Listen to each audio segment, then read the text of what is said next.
Hey, how you doing? All right, so we're rocking and rolling now. We're doing good now. Why would I rather help others than help myself?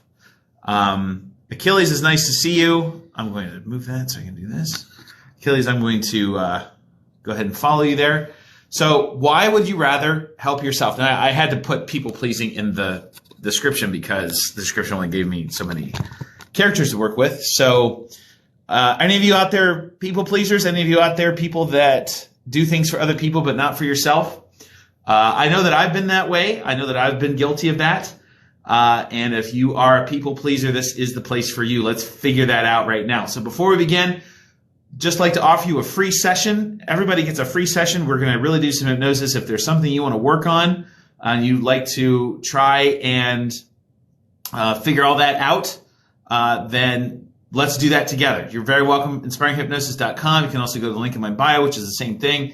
And it is the first, it's the first link in the bio. So that's all you need to do.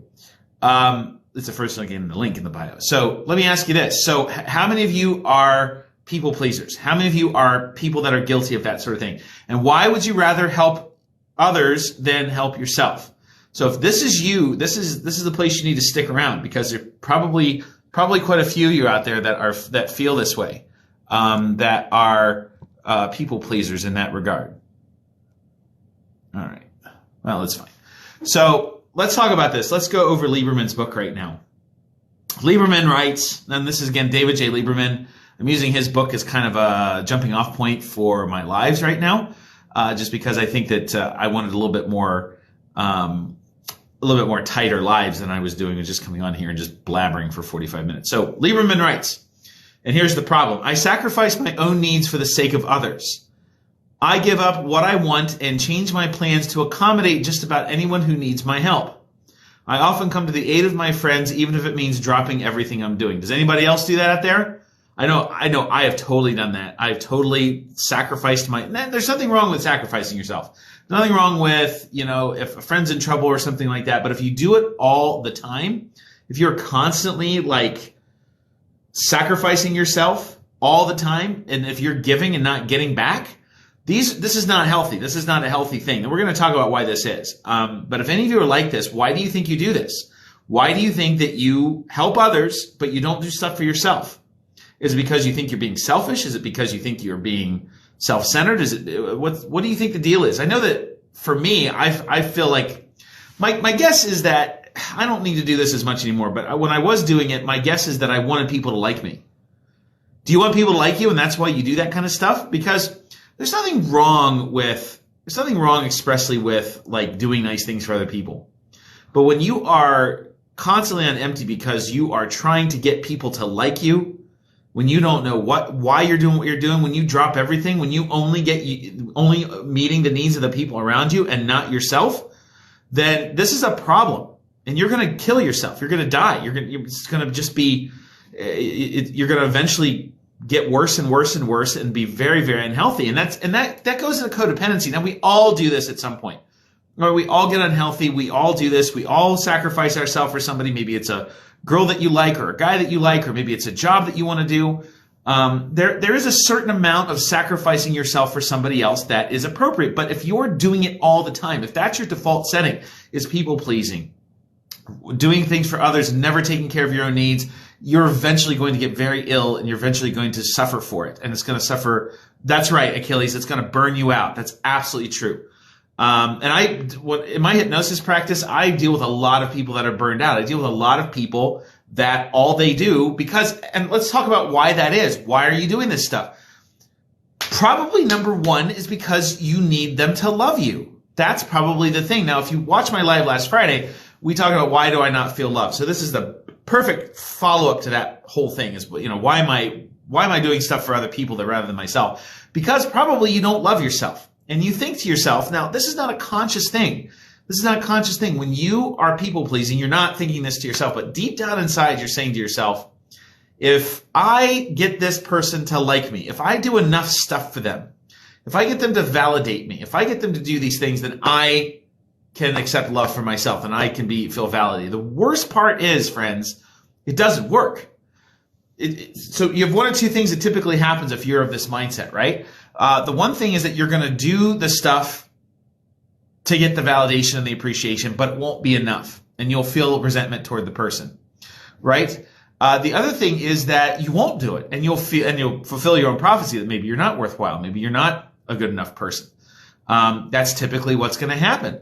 So again, when I think that this, you have to be really intentional about why you're doing something. So, and I think that makes all the difference. You can do all the same things that you were doing before, but if you have a better intention behind it, it's going to be much more fulfilling. So what's that better intention? So and we'll get to Lieberman's book here in a second and read that sort of thing, but I think this is important. If your intention is to get somebody to like you, or to get validation, or to prove that your own worth by doing enough things, a lot of people have this relationship with God actually too, that if I do enough devotional things, or I go to church enough, people have that same relationship with God, oddly enough, if you have a spirituality or the universe or whatever, that you have to kind of bribe God into loving you, or you have to bribe your mom into loving you, your spouse into loving you. A lot of people have this similar relationship across different kind of relationship types, that is eventually going to burn you out, because it's never going to be enough. You're never going to get enough validation. It's not going to be the right kind of validation, or it's just not, it's going to fall short completely. So the other way that you do this is to set the intention of doing the right thing. So you can do all the same stuff. You can take care of people. You can, as long as you have it framed in, I'm doing it because it's the right thing. I'm not doing it to get something out of it. Do you hear the difference there between the two things? If you are doing it to get something out of it, to get somebody to love you, to like you, to validate yourself, none of those things are going to work. It's all going to burn you out, to Achilles' point up here. None of those things are going to work for your favor. So what you have to do is you have to frame it in, I'm doing it because it's the right thing. And what that does is it takes it up a notch. It takes it up one level from being a self-centered thing to simply pursuing what is good and right and just for the people that you're in relationships with. So that little shift, all of a sudden, let's put it in a dating context for a second. Let's say that you like somebody and you just do a bunch of stuff to get them to like you. Well, it's likely not going to work, because that actually chases people away. Because people can sniff that a mile away. Both men and women can sniff that a mile away. They can sniff the neediness. People can smell neediness on people. And some people take advantage of needy people, by the way. That does happen. But if you're just with a normal person, and neediness is going to drive that other person away. So you don't want to do that. So you shift that context. So instead of me opening the door for somebody because I want them to like me, I open the door for them because it's the right thing to do.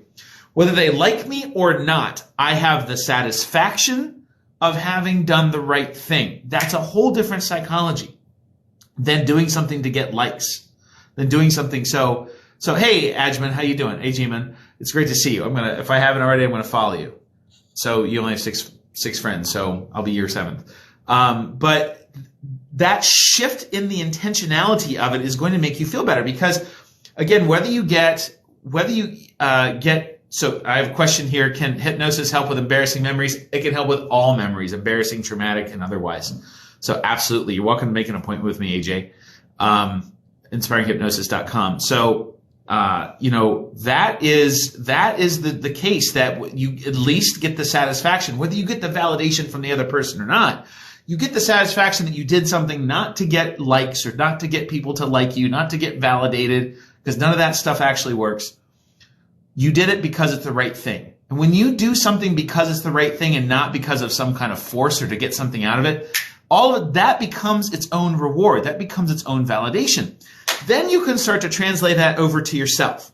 That when you start to do things from the intentionality of doing what is right, to doing what is the best thing for a person. What's right might differ from situation to situation, by the way. There's almost every context in which something is correct. For instance, killing somebody is almost never correct. But in a case of a war, it can be. Like if you're defending your country or something like that, right? So I think that's an important distinction, that you have to do things because of the right thing. Well, when you start to do things because they're the right thing, not because you want something out of it or because of validation or because of some end that you want, what that's going to start to do for you is you're going to start to be able to do that. That's too bad there, dude. That's going to start to allow you to do the right thing for yourself. Not because you're being selfish, not because you want some positive outcome out of it, and you want a positive outcome, but because you start to see things more objectively. You start to see things more because they're the right thing. You eat because it's the right thing. You sleep because it's the right thing. You have your private time because it's the right thing. Not because you're being selfish, but because it is simply the right thing that a person needs to do to take care of themselves. So again, any of you guys want I have some appointments open up during the day this week. I never said you did, dude. I never said that. I was merely giving an example. It's too bad because I would defend you just because it's the right thing. Maybe defending me isn't the right thing for you, so that's perfectly fine. But sorry about that, dude. I love your name though, dude. The dude abides. So let's go back to Lieberman and see if he agrees or disagrees with me, or maybe he has a whole different tack on this. Lieberman said, of course there's such a thing as altruism, like I said, doing the right thing for the right reasons. But when your own needs are forfeited for the benefit of another, then there may be more to it. You may prefer to look after others because it takes you away from your own problems. I do like that. I think that is a really smart thing that he says too. It's not something I considered. I'm just reading this for the first time. So you prefer to look at others because it takes you away from your own problems. Boy, that's brilliant. That does happen. It is much easier to give advice to others than to examine your own life. That is absolutely the case. That is absolutely true. It is much easier to give to others than to examine your own life. I'm getting all sorts of crazy messages on my Insta. In more extreme circumstances, you may devote not just your time, but your entire life to other people. You feel that you are not able to accomplish anything great in your own life, so to seek a purpose, you resign yourself to serving the good of others. While this behavior may be the same, the motivation is quite different from someone who devotes his or her life to serve humanity. These people help others because they are passionate and feel it's their purpose in life, and I would also add it's the right thing to do. You do it for others at the expense of yourself. So I think that, let's go back to that distinction there. I think is really important. Selfishness versus self-love. Selfishness, and let's just say love in general, selfishness always costs somebody something. Let me just say that again. Selfishness always directly costs somebody something. If I'm being selfish, I might cost you your time, your money, your emotions, whatever. It costs somebody something. It does damage. Selfishness always does damage. Love, self-love or otherwise, always contributes, always builds, always creates. So that's really the big difference between selfishness and love, is selfishness costs someone something. Now that doesn't mean that love isn't about sacrifice, but you're choosing that to cost, that you're choosing that for the higher good. So I think that that's really important. You know you're being selfish if it's at the expense of somebody else, including yourself. If you are constantly getting beat down or losing ground or getting weak because you constantly give, that's selfishness. You're actually doing it out of selfish motives, not because of altruism. You do something out of love, it builds you up. It will constantly figure out how to allow you to do that. So let's keep going. You surrender your own passions and enjoyment because you do not feel that you are either worthy or capable of carving out a worthwhile and productive life for yourself. Stemming from a feeling of unworthiness and inferiority, your self-worth is based on the opinions of others. You are more concerned on what others think of you than what you think of yourself. Boy, I think he's right on the money with all this. Again, I'm quoting from a book here, David J. Lieberman, Instant Analysis. If you want to look it up, it's a really good book. All his books are good. I don't know if he's written anything recently. These books I picked up maybe 15 years ago, and really, really, really solid, good stuff. So let's keep going. What are his remedies for this? Number one, let other people give to you without feeling that you must give something in return. I think this is a hard one. There's something called the law of reciprocity that kicks in here. The law of reciprocity is the psychological need to give back to someone that gives to you. So that's something right there. Let's talk about let's read what Lieberman has to say. If you have been assuming the role of an unsung martyr, this may be the most difficult, most uncomfortable thing you have ever done. But do it you must. Ask the people around you for help, favors, or acknowledgement. If they are truly worth having as friends, they will not resent your request. In fact, they will probably be thrilled at the prospect of finally being able to give to you. Maybe they've been trying unsuccessfully to do this for years. People, maybe is that your problem? People try to give to you, and you won't accept it. Have you done that? Please tell me in the comments. Have you ever refused a gift from somebody because you don't feel like you deserve it, or you feel like you're taking from them, or you feel like at the end of the day they're going to resent you? Oh my gosh, I've done that before a ton of times in my life. Not so much recently. I'm much better than I ever used to be. Let's see.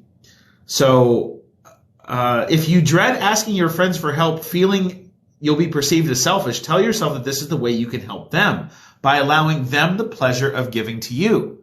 You've been doing this your whole life, Achilles says. Yeah, interesting. I'm going to have to go here in about 5 minutes, but this is really cool. This is really great. So again, you've been doing this all your life. So ask people to give you. So that does a double whammy, because when people do favors for you, they're going to like you more. It's actually a truism. Let's see. He goes on to say, the point of this exercise is not to create additional debts for you to pay off, but simply to see what it's like on the other side of the fence, benefiting from someone else's generosity. Learn that it won't kill you to let someone else take turns cooking dinner or paying bills or servicing the car. Use the extra time this gives you to do something just for yourself, or to take some well-deserved rest. So I think that's a great idea. I know that in my relationships, I have to sometimes sit back and let people do things for me. I always like to be the one that buys dinner or drinks. I always like to be the one that does all the work. Sometimes I have to step back and let somebody else do that, because it is their opportunity to serve. And so I've learned this lesson. It does really work it's hard if you're not used to it, to let somebody do the work for you if that's not what you're used to. Now, I'm not talking converting somebody into a servant. What I'm talking about is this whole idea of letting people do nice things for you, because it benefits them. Doesn't it feel nice for you to do nice things for people? Well, you have to give that benefit to them as well. So number 2, Lieberman says, and then we'll be done. Reconnect with your purpose. Before doing anything for anybody, ask yourself, am I doing it because I like the person, or because I want this person to like me? This goes back to what we were talking about here at the beginning. Learn to tell the difference between honoring your own desires and merely going along with others' wishes out of a need for approval. If your motivation in helping someone is to make that person like you, or to avoid being perceived unfavorably, then don't do it. This is what I was talking about before. So Lieberman and I agree on this particular point. You must retrain yourself to do things for your own reasons, not those of others. What is your passion in life? Why do you do the things that you do? Reclaim your passion now. Write down what is important to you in life, what your most important goals are, and why they are important to you. What will you get by having them? Get excited about achieving these goals and imagine yourself experiencing them now in vivid detail that brings them to life. So I think that the moral of the story is this. If you're doing nice things for people to get something out of it, validation or a warm, fuzzy feeling or something, probably not going to be great in the long run. If you don't let people serve you, that tells you something right there. If people want to do something nice for you or give you something and you refuse it because, I don't need that, let them do that. I learned a long time ago in my previous profession to let people give me gifts, because it makes them feel good. I get the gift. That makes me feel good too. But I don't do things for gifts, but it does help people to do that. The other thing I learned is that again, you have to do things because they're the right thing to do, not because you're trying to get some end out of it. When I started doing that, I was way more successful in my relationships, all my relationships, friendships, romances, everything like that. When you start to do things because it's the right thing to do and not to get something out of it, you will go a long, long way. So I have to go. I have an appointment here in about 5 minutes here in the house and here in the office. Would love for you to make an appointment with me if there's something you'd like to work on. The first appointment is free. It's an hour session. Actually, it's a little longer than an hour.